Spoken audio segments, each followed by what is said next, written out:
요한복음 8장 48절에서 59절 말씀입니다. 한 절씩 교독하시겠습니다.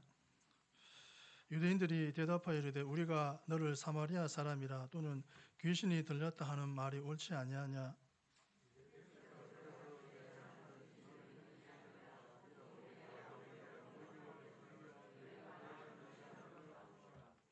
나는 내 영광을 구하지 아니하나 구하고 판단하시는 이가 계시니라.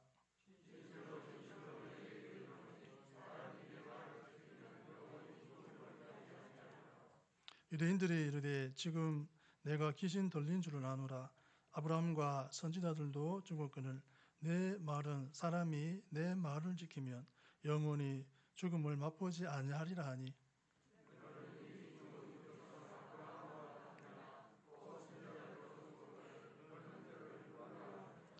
예수께서 대답하시되 내가 내게 영광을 돌리면 내 영광이 아무것도 아니거니와 내게 영광을 돌리시는 이는 내 아버지시니 곧 너희가 너희 하나님이라 칭하는 그이시라.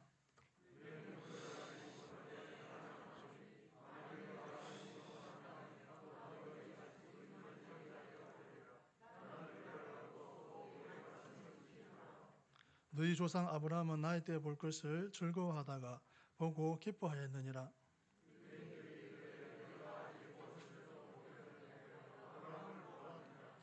예수께서 이르시되 진실로 진실로 너희에게 이르노니 아브라함이 나기 전부터 내가 있느니라 하시니 그들이 돌을 들여 치려 하거늘 예수께서 숨어 성전에서 나가시니라. 아멘. 본문은 먼저 유대인들은 예수님께서 자기들을 마귀의 자녀라고 선언하신 데 대하여 예수님을 사마리아 사람 또는 귀신 들린 자라고 매도하였습니다. 이에 예수님께서는 거듭하여 당신의 말씀을 지키면 영원히 죽지 아니한다고 선언하시고 이 말로 인해 유대인들이 다시금 당신을 귀신 들렸다고 매도하며 당신의 정체를 묻는 것에 대하여 당신이 성자 하나님 되심과 선제성을 선언하셨습니다. 그러나 예수님께서는 영적인 무지로 당신의 신성과 선제성을 이해할 수 없었던 유대인들의 소요로 그 자리를 피하실 수밖에 없었습니다. 여기서 우리가 얻을 수 있는 교훈을 살펴보면 다음과 같습니다. 48절에서 51절 말씀을 보면 유대인들이 대답하여 이르되 우리가 너를 사마리아 사람이라 또는 귀신이 들렸다 하는 말이 옳지 아니하냐. 예수께서 대답하시되 나는 귀신 들린 것이 아니라 오직 내 아버지를 공경함이거늘 너희가 나를 무시하는도다. 나는 내 영광을 구하지 아니하나 구하고 판단하시는 이가 계시니라. 진실로 진실로 너희에게 이르노니 사람이 내 말을 지키면 영원히 죽음을 보지 아니하리라. 아멘. 대적자들에 대한 주님의 관용과 여유와 사랑의 자세를 본받을 수 있습니다. 유대인들이 주님을 아주 극심하게 모독한 사실과 이에 대한 주님의 대조적인 반응을 기록하고 있습니다. 유대인들은 주님이 자신들을 하나님의 자녀들이 아니라 마귀에게 속한 자들이라고 지적하신 데 대하여 분노를 품게 되었습니다. 그래서 그들은 주님을 사마리아 사람과 귀신 들린 자라고 모독했습니다. 주님께서 귀신 들린 자라고 모욕하는 말을 한 것은 원래 종교 지도자들이었습니다. 그들은 주님의 치유의 능력과 기적을 일으키시는 사역을 귀신의 왕의 힘을 빌려 행하는 것이라고 왜곡시켰습니다. 그러나 본문에서 유대인들이 주님을 귀신 들린 자라고 모독하는 것은 주님이 자신을 하나님의 아들이라고 주장하신 것과 자기들을 마귀에게 속한 자라고 판단하신 말씀이 귀신들 하는 미친 소리라는 의미입니다. 또 그들은 주님을 사마리아인이라고 했는데 이 말은 유대인들과는 다른 신앙을 지닌 사마리아인들을 이단자로 규정하는 말입니다. 한 예로 유대인들은 이슬람교의 경전인 코란을 귀신들의 임금에 의해 지어진 사악한 책이라고 했습니다. 유대인들은 이러한 의미에서 주님을 미친 자, 이단자, 귀신의 왕이라고 모욕했습니다. 우리들이 만일 전도하다가 상대방에게 이런 소리를 듣는다면 어떻게 하시겠습니까? 아마 분노하여 다투기가 쉽습니다. 그러나 주님은 이런 능욕을 당하시고도 아주 침착하게 반응하셨습니다. 우선 주님은 그들이 자신을 오해한 것이라고 말씀하셨습니다. 미치거나 귀신 들린 것이 아니라 하나님 아버지를 공경하는 것을 그들이 무시하고 있다고 침착하게 설명하셨습니다. 또한 주님은 자신에 대한 유대인들의 모욕을 하나님 아버지의 심판에 맡기겠다고 하셨습니다. 주님은 말씀하기를 나는 내 영광을 구하지 아니하나 구하고 판단하시는 이가 계시니라고 하셨습니다. 유대인들이 당신을 높이고 영광스럽게 대하지 않는 것에 대해 주님은 조연하셨습니다. 왜냐하면 그들로부터 영광 받으려는 기대 자체를 가지지 않으셨기 때문입니다. 주님은 오직 하나님 아버지께만 영광의 상급을 받으려는 마음가짐을 지니고 계셨습니다. 또한 주님은 한 걸음 더 나아가 그들에게 또다시 영생 구원의 도에 대해 말씀하셨습니다. 당신의 말을 듣는 자는 영원히 죽음을 보지 않게 된다고 말씀하셨습니다. 이처럼 주님은 당신을 능욕하는 대적자들에 대해 여유와 관용과 사랑의 자세로 대하셨습니다. 참으로 구세주다운 면모입니다.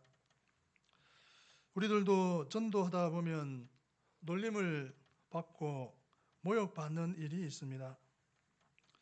또 늘 기도해주고 신앙의 길로 인도해주는 이웃에게 감사 대신 어려움을 당할 때도 있습니다.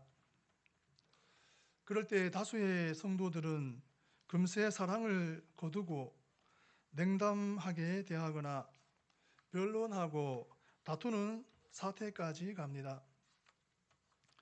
또 시험에 들어 괴로워하기도 합니다. 그러나 주님처럼 하나님의 일을 하다가 또 하나님을 공경하고 충성하다가 당하는 모욕을 오히려 감사해야 하겠습니다. 왜냐하면 주님의 이름으로 고난받는 자에게 하늘의 상이 크다고 약속해 주셨기 때문입니다. 그리고 사랑의 마음으로 무지한 자들을 계속 설득하고 계속 전도하고 계속 사랑해야 하겠습니다. 그렇게 하면 하나님이 반드시 그 열매를 거두게 해 주십니다. 매일 장사 없듯 끝없는 사랑에 무릎 꿇지 않을 사람도 없는 법입니다. 52절에서 53절 말씀을 보면 유대인들이 이르되 지금 내가 귀신 들린 줄을 아노라.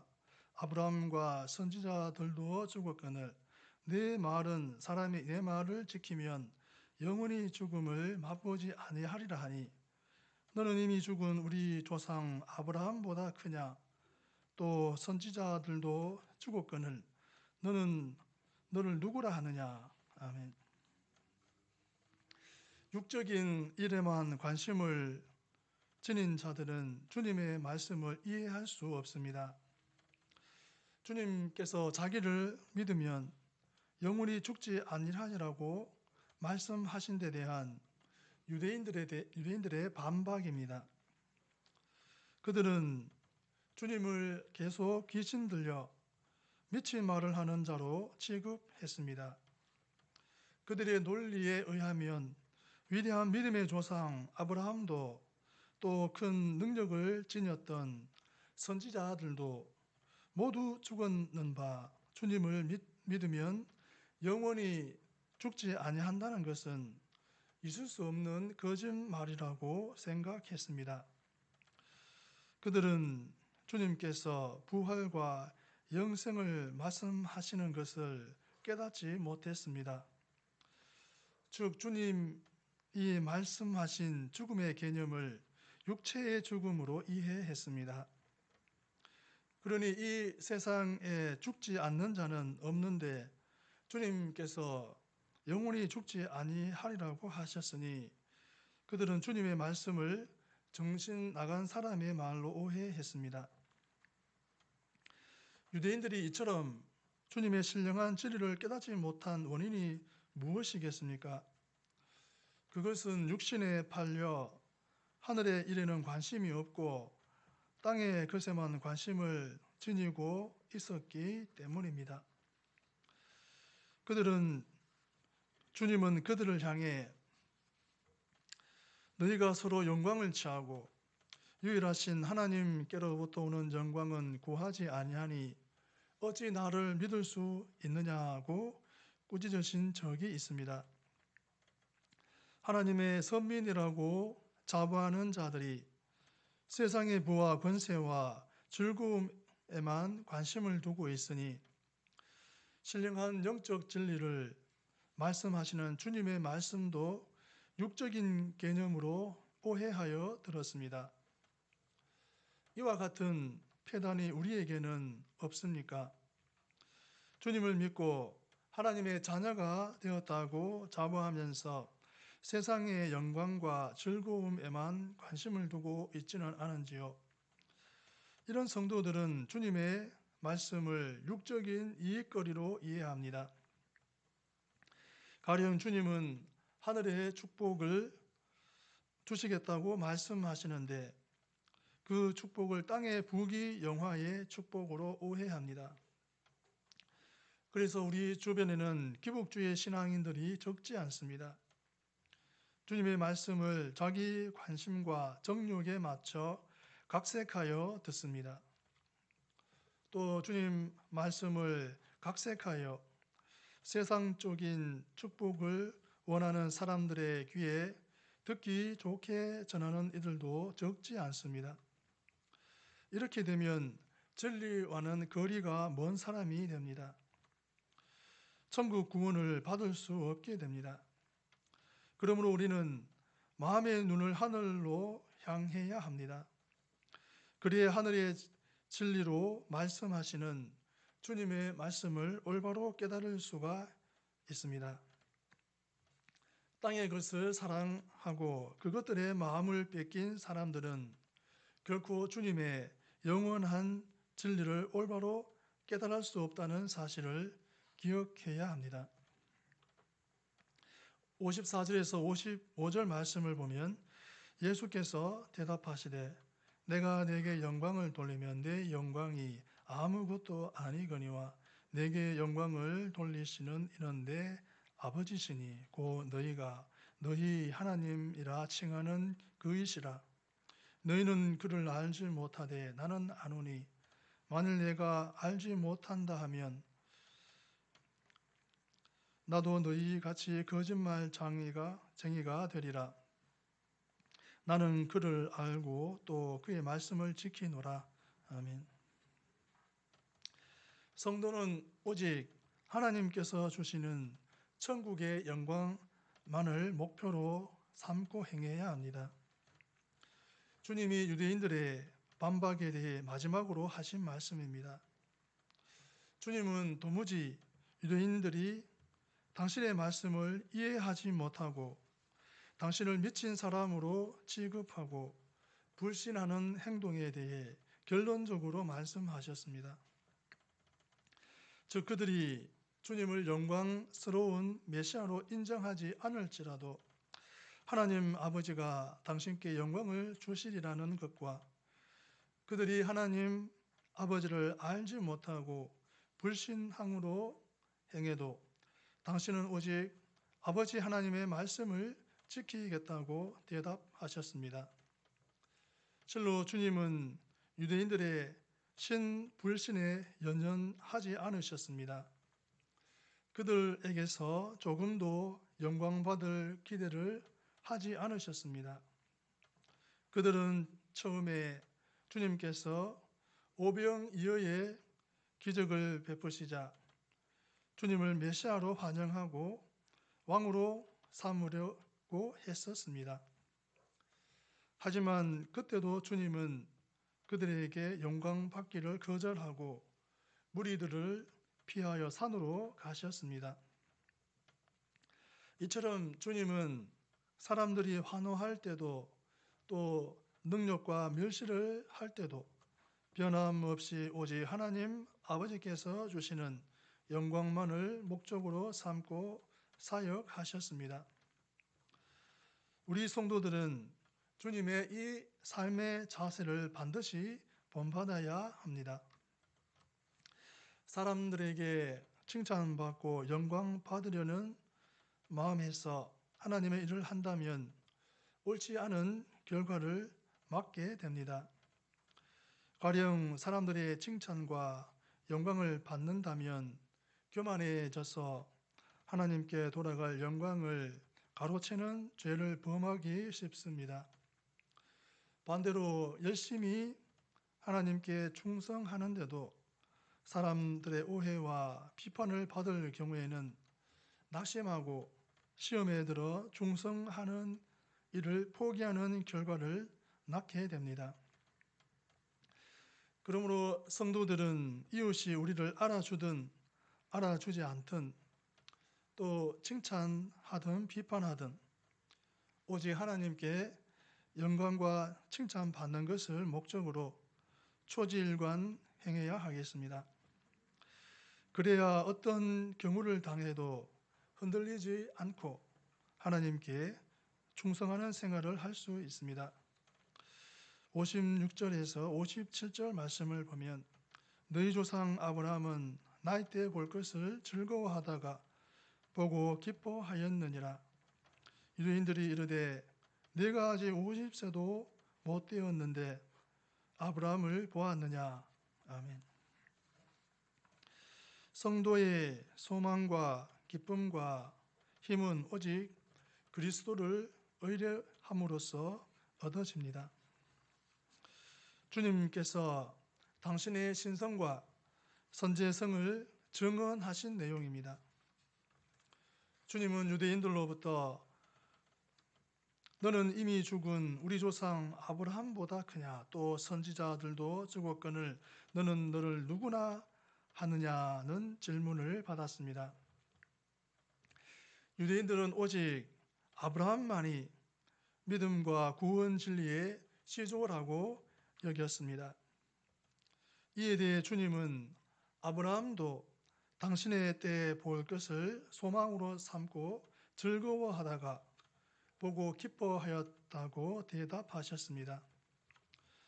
이러한 주님의 말씀은 주님이 아브라함보다 앞선 분이신 것을 나타내 줍니다.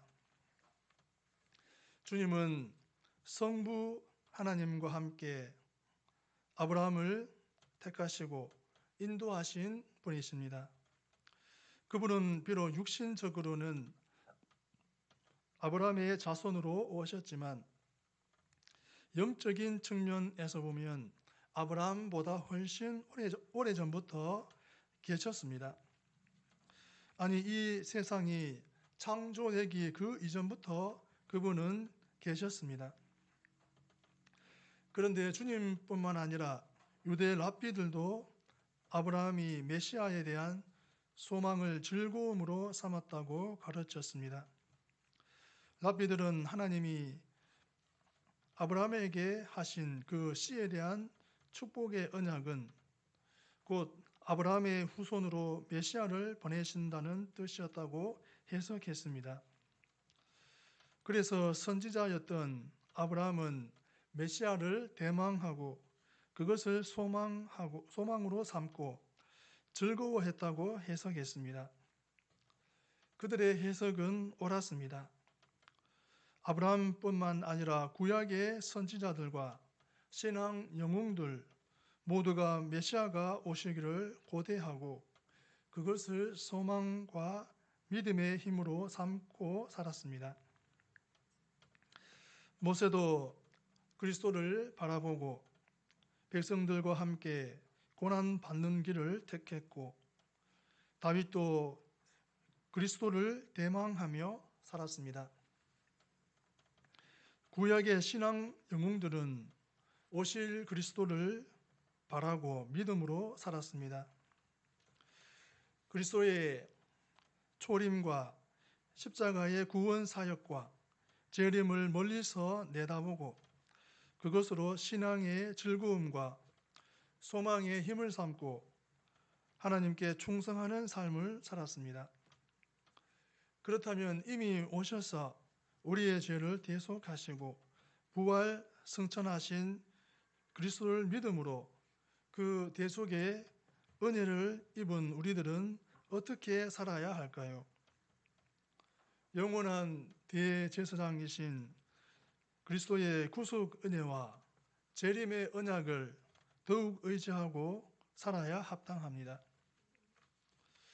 구약의 아브라함이 수천 년 후에 오실 그리스도를 의지하고 하나님께 충성하고 헌신했다면 우리는 그리스도의 속죄의 은혜를 이미 얻었고 그리스도의 성령님이 항상 우리와 함께 하시니 더욱 그리스도만을 우리 삶의 기쁨과 소망과 힘으로 의지해야 마땅합니다. 또 아브라함과 선지자들이 보지도 못한 그리스도를 예언하는 일에 힘썼다면 우리는 이미 오셔서 온갖 구원의 은혜를 우리에게 베푸신 그리스도의 증인이 되는 일에 더욱 힘써야 하겠습니다. 그러므로 항상 그리스도의 은혜 안에 거하고 그 은혜를 힘입어 사는 우리가 되어야 하겠습니다. 58절에서 59절 말씀을 보면 예수께서 이르시되 진실로 너희에게 이르노니 아브라함이 나기 전부터 내가 있느니라 하시니 그들이 돌을 들여 치려 하거늘 예수께서 숨어 성전에서 나가시니라. 아멘. 주님을 배척하는 것은 영원한 불행을 자초하는 일입니다. 주님께서 당신의 신성을 강조하자 유대인들이 신성 모독죄로 정죄하고 죽이고자 한 내용입니다. 주님은 내가 어떻게 아브라함을 보았느냐는 유대인들의 반발에 아브라함이 나기 전부터 내가 있느니라고 하셨습니다. 주님은 만물보다 먼저 계시고 만물이 그 안에 있는 창조주이십니다. 성자 하나님이십니다. 태초부터 하나님 아버지와 함께 역사하신 분이십니다. 당연히 아브라함보다 먼저 계셨던 분이십니다. 이런 사실을 말씀하자 유대인들은 더 이상 참지 못하고 주님을 신성 모독자로 간주하고 돌로 쳐 죽이려고 했습니다. 그러나 성경은 주님이 숨어 성전에서 나가시니라고 증언합니다. 우리는 이 말씀에 주목해야 합니다. 이는 매우 의미 있는 말씀입니다. 하나님의 선민들에게 하나님의 아들이 숨겨 보이지 않는 일은 큰 불행입니다. 또 그들의 성전에서 하나님의 아들이 떠나신 일은 더욱 큰 불행입니다. 하나님이 숨겨져 있다는 것은 하나님의 사랑과 은혜를 받을 수 없다는 의미입니다. 또 하나님이 성전을 떠나가셨다는 것은 선민으로서의 자격을 박탈당했다는 의미입니다. 구약에서 하나님께서는 타락하여 당신을 대적하는 이스라엘의 성전을 떠나신 일이 있습니다. 그 직후에 이스라엘은 하나님이 보낸 바벨론 군대에 의해 성전도 회파되고 바벨론의 포로로 끌려가는 큰 불행을 당했습니다. 마찬가지로 하나님의 아들이신 주님을 몰라보고 죽이려고 한 유대인들에게는 더 이상 하나님의 은혜가 주어지지 않게 되었습니다. 유대인들은 주후 70년경 로마 군대에 의해 수백만 명이 살육당하고 성전은 그야말로 쑥대밭으로 변해버렸습니다.